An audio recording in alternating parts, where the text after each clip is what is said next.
Mr. Bennett, welcome to RT. Now, it's clear that Israel sees significant threats from Iran, but in the past few days it's involved incursions into Lebanon, Iraq and Syria.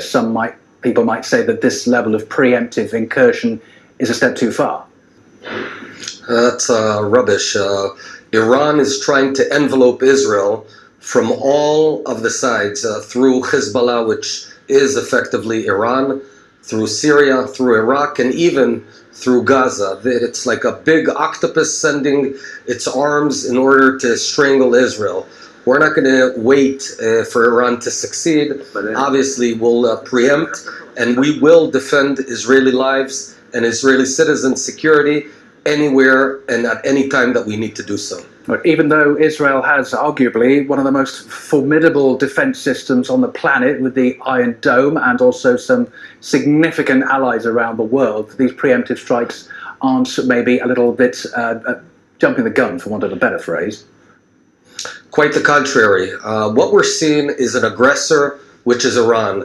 Israel has no issue with Iran. If Iran would focus inward on its own people and stop trying to destroy Israel, as it explicitly says it'll do, and fomenting terror around the world, we would have no issue with Iran. However, Iran has decided to attack Israel, to build forces, and to strangle Israel. We're not going to wait with defense systems. You don't win by playing defense. You have to preempt, and that's what we will do at any place that we need. And I'd add one more thing.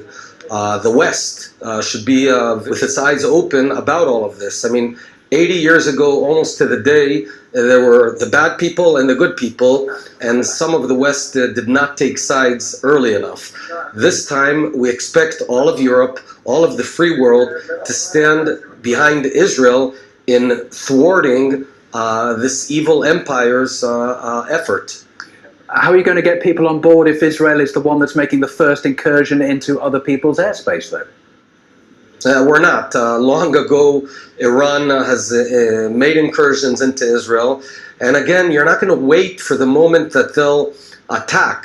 If Iran is building forces around Israel, which is 1,000 kilometers to the west of Iran, what is their business to be fighting with us? What is their business to be building forces around us? So just as America would not wait to fight anyone who would be trying to envelope New York City, and Britain, the UK would not wait for people to build forces around London, we're not going to wait for Iran to have huge forces and missiles and Air Force bases around Israel. We're not going to let Iran establish presence around Israel. It's not going to happen. Taking out the pro-Iranian militia or convoys is one thing, and there's been various incursions into Syria over the past few years, but the suspected Israeli drone operations in Lebanon over the past 24 hours or so, that can only be seen as inflammatory, can't it? That's actually just poking a hornet's nest there. Are you kidding?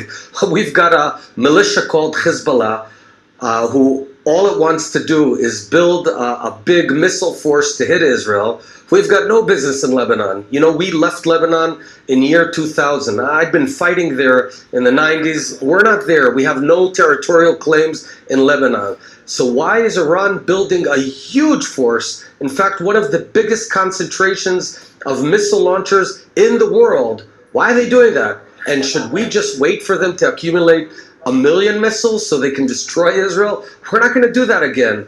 Israel will not sit backward and wait for its enemies to build forces until it's too late. We will preempt.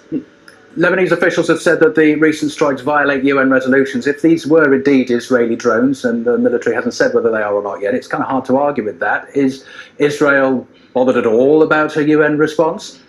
The UN decision after the Second Lebanon War was very clear. Lebanon will not allow any offensive weapons in the southern part of Lebanon, and that's been totally trampled upon. They're ridiculing the UN, and now suddenly they're reminded of the UN. Listen, the UN has never been able to protect any country, let alone Israel, in our whole history. We will not wait for the world to save us. You know, we tried that 80 years ago. It didn't work well. Jews and the Jewish people will defend itself. We're not going to wait for anyone to be able to destroy us. We do expect that the free world understand that if they don't stand behind us, Iran is going to move on to them. Okay, former Israeli Education Minister Naftali Bennett, thanks very much for joining us on RT.